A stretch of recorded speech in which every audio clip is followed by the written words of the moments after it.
Assalamualaikum warahmatullahi wabarakatuh. Perkenalkan, kami dari kelompok pertama akan mempresentasikan materi ekosistem. Adapun anggota kelompok kami yaitu saya sendiri, Vira Melinor Fadila dengan NIM 01, kemudian ada Linton dengan NIM 02, ada Dwi Prasetyani dengan NIM 03, Alfi Syahrum dengan NIM 05, Rizka Nabrizul Hatta dengan NIM 07, Sri Susanti dengan NIM 020, Aristia Larasati Rasidin dengan NIM 030, Heski Septiana dengan NIM 035. Selanjutnya, slide pertama akan dijelaskan oleh Dwi Prasetyani. Ekosistem. Ekosistem adalah sistem ekologi yang di dalamnya terjadi hubungan timbal balik antara komponen-komponen penyusunnya. Komponen-komponen penyusun ekosistem secara keseluruhan mencangkup komponen biotik dan abiotik. Organisme yang membentuk suatu komunitas dan ekosistem merupakan satu kesatuan dan membentuk suatu jaring-jaring kehidupan yang saling berhubungan dan kompleks. Selanjutnya, komponen-komponen ekosistem. Yang pertama, abiotik. Komponen abiotik adalah komponen ekosistem yang terdiri dari makhluk tak hidup atau benda mati. Contohnya, tanah, air, udara, cahaya matahari, suhu udara. Yang kedua, biotik. Komponen biotik adalah komponen ekosistem yang terdiri dari makhluk hidup yang meliputi tumbuhan, hewan, dan manusia. Contohnya, produsen dan konsumen. Yang ketiga, pengurai. Pengurai disebut juga redusen adalah jasad renik yang dapat menguraikan makhluk lain menjadi zat hara. Contohnya, bakteri dan jamur. Selanjutnya adalah suksesi ekologi. Suksesi adalah suatu proses perubahan berlangsung satu arah secara teratur yang terjadi pada suatu komunitas dalam jangka waktu tertentu hingga terbentuk komunitas baru yang berbeda dengan komunitas semula. Dengan perkataan lain, suksesi dapat diartikan sebagai perkembangan ekosistem tidak seimbang menuju ekosistem seimbang. Berdasarkan kondisi habitat, suksesi dapat dibedakan menjadi dua, yaitu satu, suksesi primer. Suksesi primer terjadi jika suatu komunitas mendapat gangguan yang mengakibatkan komunitas awal hilang secara total hingga terbentuk habitat baru.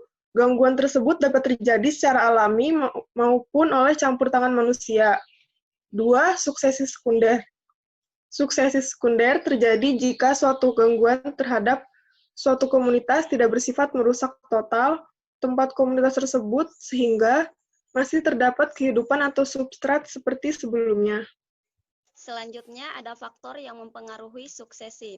Yang pertama itu iklim, contohnya curah hujan, suhu dan kelembaban udara.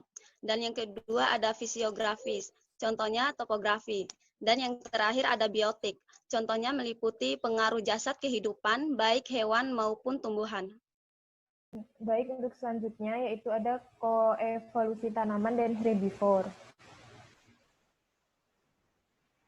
Koevolusi mengacu pada evolusi yang terjadi di antara saling tergantung spesies sebagai akibat dari interaksi tertentu. Artinya, adaptasi terjadi dalam satu spesies memacu adaptasi timbal balik di spesies lain atau beberapa spesies.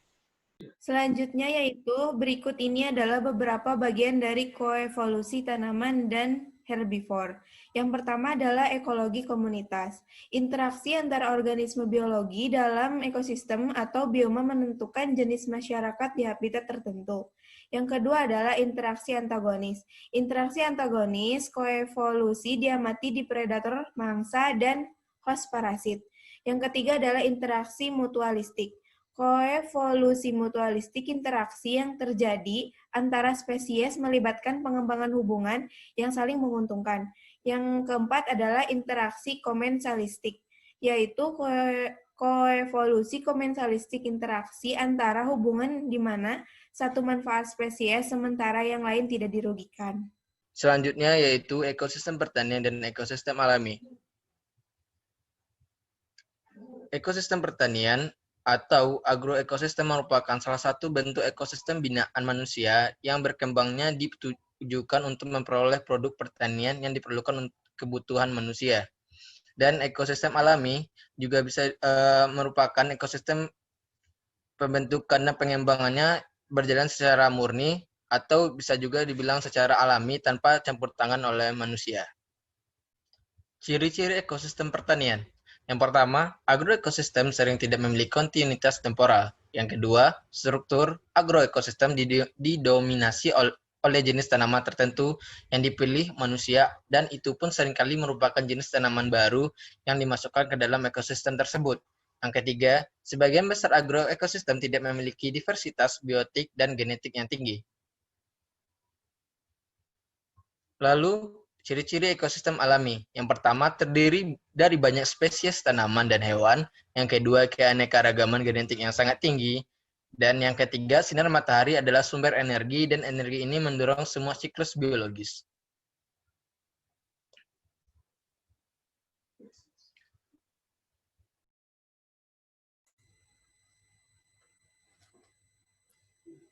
Sekian materi dari kelompok kami. Apabila ada kesalahan, mohon maaf.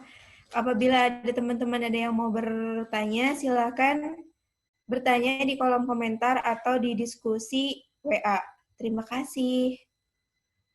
Assalamualaikum warahmatullahi wabarakatuh.